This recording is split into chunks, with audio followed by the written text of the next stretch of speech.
अब हम बात करते हैं प्रश्न नंबर 2 पर।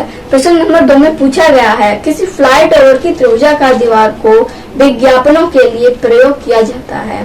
दीवारों की भुजाओं की लंबाई 122 मीटर, 22 मीटर और 120 मीटर है। इस विज्ञापन से प्रति वर्ष ₹5000 प्रति मीटर स्क्वायर की प्राप्ति होती है। और पूछा गया एक कंपनी ने एक दीवार को विज्ञापन लेने के लिए 3 महीने के किराए पर लिया है, उसने कुल कितना किराया दिया। तो हमें चित्र दिया गया है। चित्र में हमें 3 दीवार दर्शाई गई हैं, एक त्रिभुज दर्शाया गया है। इस त्रिभुज में एक भुजा की लंबाई है 122 मीटर और एक भुजा की लंबाई है 22 मीटर और तीसरी भुजा की लंबाई है 120 मीटर। तो हमें इन तीनों भुजाओं का क्षेत्रफल निकालना है और क्षेत्रफल हम अपना हीरोन का सूत्र लगाकर निकालेंगे।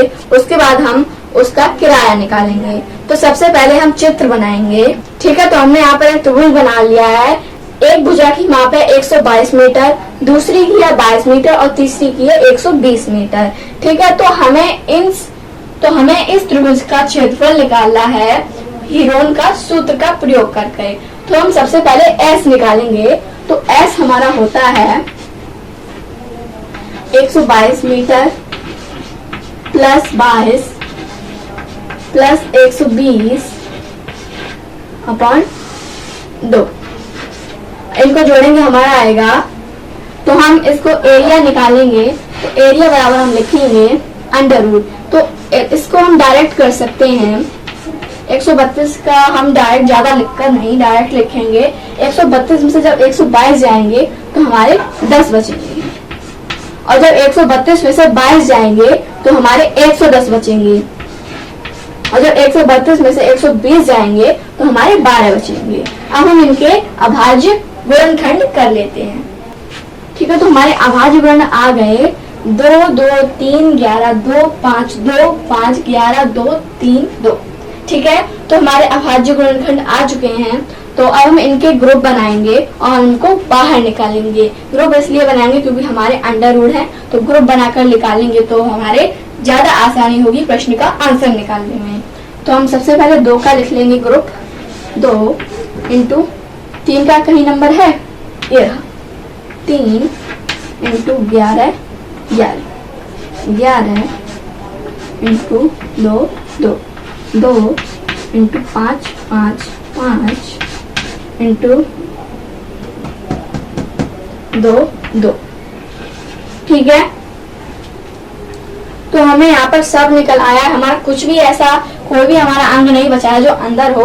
तो जब अंक नहीं बचता है तो अंडर रूट हम लगाकर 1 लिख लेते हैं, खाली नहीं लिखें। तो यानी कि हम 0 भी नहीं लिख सकते हैं, इसलिए हम 1 लिखते हैं। क्योंकि जब 1 का इन सब में गुणनखंड करेंगे तो वही रहेगा। तो जब 0 का कर देंगे तो 0 आ जाएगा, इसलिए हमारा मन 0 नहीं है, तो इसलिए हम 0 नहीं लिखेंगे। तो हम इनको सबसे पहले मल्टीप्लाई कर लेते हैं।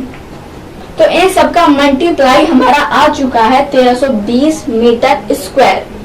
1320 स्क्वायर मीटर। हम इसको मीटर स्क्वायर भी बोल सकते हैं और स्क्वायर मीटर भी बोल सकते हैं। ठीक है, तो प्रश्न नंबर 2 का हमारा आंसर आ चुका है 1320 मीटर स्क्वायर। जो तो अंडर रूट 1 था, इसको जो हमने मल्टीप्लाई किया तो हमारा 1320 ही रहेगा। ठीक है, तो इस प्रकार हमारी प्रश्नावली 12.1 का प्रश्न नंबर 2 हो चुका है। आंसर हमारा आया है 1320 मीटर स्क्वायर। तो अब हम बात करते हैं प्रश्न नंबर 3 पर।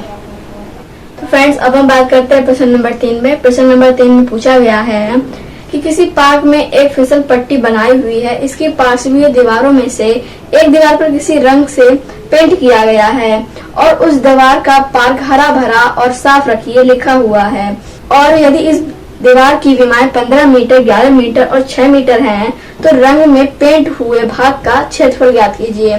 तो हमें एक दीवार दी गई है जिस पर लिखा हुआ है पार्क को हरा भरा और साफ रखिए। एक हमारा त्रिभुजाकार बोर्ड है जिस पर लिखा है पार्क को हरा भरा और साफ रखिए। तो हमें उस बोर्ड की विमाएं में दी गई है 15 मीटर, 11 मीटर और 6 मीटर। ठीक है, तो हमें एक दीवार दी गई है, त्रिभुजाकार दीवार है और उस दीवार पर लिखा हुआ है पार्क को हरा भरा और साफ रखिए और इस दीवार की विमाएं का मान 15 मीटर, 11 मीटर और 6 मीटर है। तो हमें इसका क्षेत्रफल ज्ञात करना है। तो हमें एक दीवार दी गई थी जिसका माप है 15 मीटर, 11 मीटर और 6 मीटर। मान लीजिए एक त्रिभुजाकार दीवार है जिसकी विमाओं का मान 15 मीटर, 11 मीटर और 6 मीटर है। तो हमें ज्ञात करना है कि जो त्रिभुज है इसमें ये जो रंग भरा गया है उसका क्षेत्रफल ज्ञात करना है। तो हम हीरोन का सूत्र लगाकर इस क्षेत्रफल को ज्ञात करेंगे। सबसे पहले हम S निकालेंगे। तो हमें विमाएं दी गई हैं 15 मीटर, 11 और 6 बटे में 2 लिखेंगे। तो बराबर हमारे आ जाएंगे ये 32/2 यानी कि 16। तो यानी कि S बराबर हमारा 16 मीटर आ गया है। तो अब हम इसका क्षेत्रफल निकालेंगे यानी कि एरिया निकालेंगे। लिखेंगे एरिया बराबर √S minus A, S minus B और S माइनस C। तो S हमें पता है कि 16 मीटर है, हम लिखेंगे 16। और जब 16 में से 15 घटाएंगे तो हमारे 1 आएगा, और 16 में से 11 घटाएंगे तो हमारे 5 आएंगे, और 16 में से 6 घटाएंगे तो 10 आएंगे। तो सबसे पहले हमने डायरेक्टली सॉल्व किया है, तो सबसे पहले अब हम इनके अभाज्य गुणनखंड कर लेते हैं। तो हमने अभाज्य गुणनखंड निकाल लिए। हमारे अभाज्य गुणनखंड आए हैं 2 2 2 2 1 5 2 5। तो ये हमारे अभाज्य गुणनखंड आए हैं। अब हम इनको ग्रुप बनाकर बाहर निकाल लेंगे। तो ये 2 और 2 ही हमारा एक ग्रुप हो गया, 2 और 2 ये हमारा दूसरा ग्रुप हो गया, 5 और 5 ये तीसरा ग्रुप हो गया, और 1 और 2 का ये हमारे खाली बचे हैं, इनका कोई दूसरा और जोड़ा नहीं है। तो हम इसको लिखेंगे √1 × 2। तो हम इनको सॉल्व कर लेते हैं। तो हमारा आंसर आ जाएगा 20 √2 मीटर स्क्वायर।